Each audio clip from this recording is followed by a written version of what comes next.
Hello दोस्तों, मैं हूं हसीन और आप देख रहे हैं एमएचके क्लासेस पर हम एनसीईआरटी की लगातार क्वेश्चन को सॉल्व कर रहे हैं और एक्सरसाइज 5.2 तक पहुंच चुके हैं। इससे पहले क्वेश्चन नंबर 1 को हमने सॉल्व किया, जिसका डिस्क्रिप्शन में लिंक दे दिया है, प्लेलिस्ट बना दिया गया है।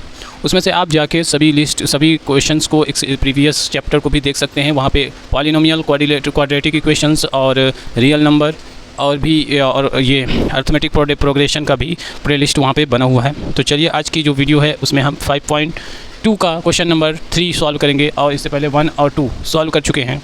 तो देखते हैं, इसमें बॉक्सेस कुछ दिए हुए हैं। Find in the following a piece, find the missing term. तो इस ए पीस को कंप्लीट करना है। इसमें मिसिंग टर्म है, यहाँ पे 2 बॉक्स खाली है, इसमें हमको पता करना है सेकंड टर्म क्या होगा। तो टर्म्स को पता करने के लिए हमें सबसे पहले जानना पड़ेगा कि कॉमन डिफरेंस क्या होता है। कॉमन डिफरेंस पता चल जाएगा तो हम जान जाते हैं कि हमेशा ये आसानी से हम पता कर सकते हैं। तो चलिए, पहला क्वेश्चन को पता करते हैं क्या होता है यहाँ का आंसर। तो हमें दिया क्या है, ए दिया है 2 और A2 दिया है और 8, A1, A2, A3 दिया है। A3 दिया है 26। हमें A2 फाइंड करनी है, A2 को फाइंड करना है। तो हम क्या करेंगे, इसको क्या लिख सकते हैं, A3 = A + 2D। इस तरह से हम लिख सकते हैं। जनरल टर्म इसका फार्मूला है ये, और जनरल टर्म में इसी तरह लिखा जाता है। तो यहाँ पे हमारा क्या आने वाला है, A की वैल्यू यहाँ से पुट कर देंगे 2, और यहाँ पे है 2D, और A3 कितना दे रखा है 26 के इक्वल कर देंगे। तो अब यहाँ पे 26 = 2 कॉमन ले लेंगे, यहाँ से 2, 1 + D बचेगा। ये नीचे से ट्रांसपोज कर देंगे, यहाँ से तो ट्रांसपोज अपॉन में डिवाइडेड हो जाएगा 1 + D। तो 2 से 2 कट जाएगा, 1 13 आ जाएगा = 1 + D, यानी कि D की वैल्यू यहाँ से आ जाएगी, ये इधर आएगा। तो 13 - 1 = 12। तो D की वैल्यू हमें पता चल गई। तो अब हम यहाँ से A2 की वैल्यू यहाँ से फाइंड कर सकते हैं। तो A2 बराबर होगा A + D। तो A हमारा दिया है 2 और D हमारा है 12।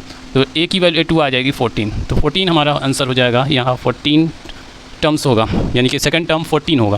तो ये था हमारा पहला क्वेश्चन, थर्ड क्वेश्चन का पहला पार्ट्स। अब सेकंड देख ले रहे हैं, सेकंड में क्या होगा। तो सेकंड में यहाँ पे दे रखा है A1, A नहीं दिया है, और A निकालना है, A2 दे रखा है, A2 दिया है 13, और A3 भी नहीं दिया है, A3 भी नहीं दिया है, और हमें यहाँ पे A4 दे रखा है, A4 दिया है 3, A1 नहीं दिया, A3 नहीं दिया, A4 दे रखा था। अब इन दोनों की हेल्प से हमें पहले कॉमन डिफरेंस और A की वैल्यू फाइंड करेंगे। तो क्या करेंगे, हम जानते हैं A2 = A + D होता है, और यहाँ से A4 बराबर A + 3D होता है। अब दोनों की वैल्यू पुट कर देंगे, जो वैल्यू, और इसको माइनस कर देंगे। तो यहाँ पे A2 दे रखा है 13, और A + D, A4 दे रखा है 3 = A + 3D। ये हमारा इक्वेशन पहला था, ये इक्वेशन दूसरा था। इन दोनों इक्वेशन को हम सब्ट्रैक्ट कर देंगे। सब्ट्रैक्ट करेंगे, यहाँ से माइनस, यहाँ से माइनस, माइनस से माइनस प्लस कट जाएगा, और यहाँ से -2D आ जाएगा, और यहाँ से 10 आ जाएगा। अब ये माइनस को ट्रांसपोज करेंगे तो D की वैल्यू आ जाएगी -5। D की वैल्यू -5 आ जाएगी। तो D की वैल्यू -5 आ गई। तो A की वैल्यू निकालने के लिए पुट कर देंगे इस D की वैल्यू को इक्वेशन 1 में। इक्वेशन 1 में पुट करेंगे तो यहाँ पे देख ले रहे हैं। तो A2, यानी कि A2 बराबर हमारा दिया है 13 = A + D। D की वैल्यू -5 निकाले हैं, -5। तो ये देखो, ये माइनस हो जाएगा, इधर आएगा तो प्लस हो जाएगा, +5 = A की वैल्यू आ गई 18। A की वैल्यू 18 आ गई, यानी कि यहाँ पे हमारा A मिल गया 18 है। अब A3 निकालना है। तो A3 निकालने के लिए A3 बराबर होता है A + 2D। तो A हमारा दे रखा है 18 + 2 × माइनस का D कितना है 5। तो 18 - 10 क्या वैल्यू आ जाएगा 8, यहाँ से 8 आ जाएगा। इस वाले में 8 हम पुट कर देंगे, इस वाले में 8 पुट कर देंगे। अब सेकंड, थर्ड देख ले रहे हैं। थर्ड में दे रखा है A = 5। A = 5 दे रखा है हमें। A2, A3 को फाइंड करना है, A2 और A3 को फाइंड करना है। और A4 दे रखा है 9/1/2। इसको फ्रैक्शन में बनाएंगे, 2 9 = 18, 18 19/2, 19/2 A4 दे रखा है। यहाँ से इन दोनों की हेल्प से D और A को फाइंड करेंगे। तो A5, यानी कि A4 हमारा ये है, तो A4 को हम लिख सकते हैं A + 3D, A + 3D, और A की वैल्यू यहाँ से हम पुट करेंगे और D की वैल्यू मिल जाएगा। तो A4 की वैल्यू 19/2 = 5 प्लस 3 इंटू 3D ये दिया है। 5 को इधर ट्रांसफ़र करेंगे तो 19 में से 5 माइनस हो जाएगा तो 3D, 3 2 ज़ा 19 माइनस 10, यहाँ LCM 2 हो जाएगा और यहाँ 3D, तो 10 में से 9/2 आ जाएगा। ये 3 को इधर ट्रांसपोर्ट करेंगे, ये अपॉन में चला आएगा, यहाँ 3 3 ज़ा 9 यानी कि 3/2 आ जाएगा। D की वैल्यू 3/2 आ जाएगी। जब D की वैल्यू 3/2 आ जाएगी तो हमारा यहाँ पे A2 जो हो जाएगा, क्या हो जाएगा, A2 बराबर हो जाएगा A प्लस D, और A क्या दे रखा है 5 और D की वैल्यू आई है 3/2, तो यहाँ से 2 5 10 प्लस 3/2 तो आ जाएगा 13/2। इसको मिक्स फ्रैक्शन में लिखना है तो डिवाइड कर देंगे, 2 6 ज़ा 12, 1 रिमाइंडर बचा, तो मिक्स फ्रैक्शन में हम इसको ऐसे लिख सकते हैं 6/2। ये हो गया हमारा इस बॉक्स का आंसर 6/2।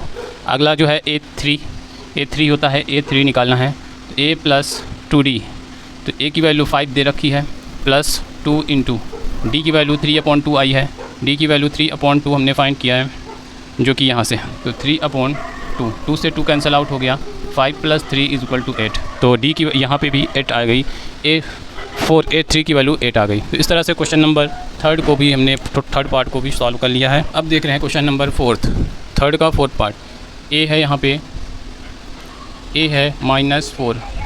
अब हमें फाइंड क्या करनी है, फाइंड करना है A2 A3 A4, A2 A3 A4 और A5 और A6 हमें दे रखा है 6। दो वैल्यू दिए हैं, 2 टर्म्स के वैल्यू दे रखे हैं और हमें 4 टर्म्स यानी कि A2 A3 A4 A5 की वैल्यू फाइंड करनी है। तो दोनों की हेल्प से A और D की वैल्यू फाइंड करेंगे। A की वैल्यू ऑलरेडी दे रखी है, तो हम क्या करेंगे, A6 को हम लिख सकते हैं, A6 बराबर होता है A प्लस 5D। अगर ये ना समझ में आए तो कमेंट करिए, तो उसमें हम आपको इसको डिटेल बताएंगे कि क्यों हम लिखते हैं इस तरह से। A6 = A प्लस 5D, और A की वैल्यू यहाँ पे 6 -4 दे रखा है और A6 6 दे रखा है, तो प्लस 5D इधर ट्रांसफर करेंगे, 6 + 4 ये माइनस में इधर आएगा तो प्लस बन जाएगा, अब 5D यहाँ से 10 आ जाएगा, यहाँ से 5D बराबर 10 और D बराबर जो वैल्यू आ जाएगी ये नीचे आ जाएगा 10/5, तो 5 2 = 10। D की वैल्यू 10 आ गई। अब आसानी से हम ये A2 का निकाल लेंगे। A2 बराबर होगा A प्लस D, तो A हमारा -4 है और D की वैल्यू आई है 2 यानी कि -2। यहाँ पे A2 की वैल्यू -2 आ रहा है, A2 की वैल्यू -2 आ जा रहा है। अब देख रहे हैं A3 की वैल्यू, A3 की वैल्यू A प्लस 2D। यहाँ पे हमेशा जो वैल्यू रहे टर्म्स रहेगा उससे 1 घटा के लिखते हैं, n-1 रहता है, तो A की वैल्यू -4 है और D की वैल्यू आई हुई है 2 इंटू -2, तो यहाँ से -4 और 2 to the 4 plus minus same है तो यहाँ 0, तो यहाँ A3 की वैल्यू 0 आ जाएगी। अब देख रहे हैं A4 की वैल्यू क्या आती है, A4 की value A plus 3D। A की वैल्यू -4 है और 3 इंटू D की वैल्यू 2 है, तो यहाँ से -4 प्लस 6, तो 6 बड़ा है -4 छोटा है तो 2 आ जाएगा, प्लस का 2 आंसर हो जाएगा A4। अब A5 की लास्ट वैल्यू निकाल ले रहे हैं, A plus 4D, A plus 4D यानी कि -4 + 4 इंटू 2 = -4 + 8, तो यहाँ से 4 आ जाएगा। तो इस तरह से सभी टर्म्स की वैल्यू फाइंड हो गए question number 4th part of 3। Last part है 5th पार्ट है क्वेश्चन नंबर 3 का। यहाँ पे A नहीं दे रखा और A3 नहीं दे रखा और A4 नहीं दे रखा और A5, इन सभी का वैल्यू हमें फाइंड करनी है, जबकि A3 दे रखा है, A2 दे रखा है 38 और A6 दे रखा है -22। A1 A2 A3 A4 A5 A6, तो इन दोनों की हेल्प से कॉमन डिफरेंस और A की वैल्यू हम फाइंड करेंगे। तो यहाँ पे A2 हमारा हो जाएगा, A2 बराबर A प्लस D, A6 बराबर हो जाएगा A प्लस 5D। इनकी वैल्यू पुट करेंगे और माइनस कर देंगे, पुटिंग, ये हमारा इक्वेशन 1 है, ये इक्वेशन 2 है। Putting value of A2 and A6 and subtract equation 1 में से 2 को माइनस कर देंगे। तो यहाँ पे A2 की वैल्यू क्या दे रखी है 38 = A प्लस D, और इसकी A6 की दे रखी है -22 = A प्लस 5D। माइनस करेंगे तो ये प्लस में बन जाएगा और ये माइनस में, ये माइनस में, तो माइनस प्लस माइनस कट जाएंगे, यहाँ से प्लस वाला छोटा है माइनस वाला, तो यहाँ से -4D आ जाएगा, और यहाँ से प्लस प्लस हो गया तो यहाँ से 8 और 2 20 10 3 2 5 6 60 हो जाएगा। इसको डिवाइड करेंगे तो माइनस का आ जाएगा 15, माइनस का 15, डी की वैल्यू जो आ जाएगी माइनस का 15।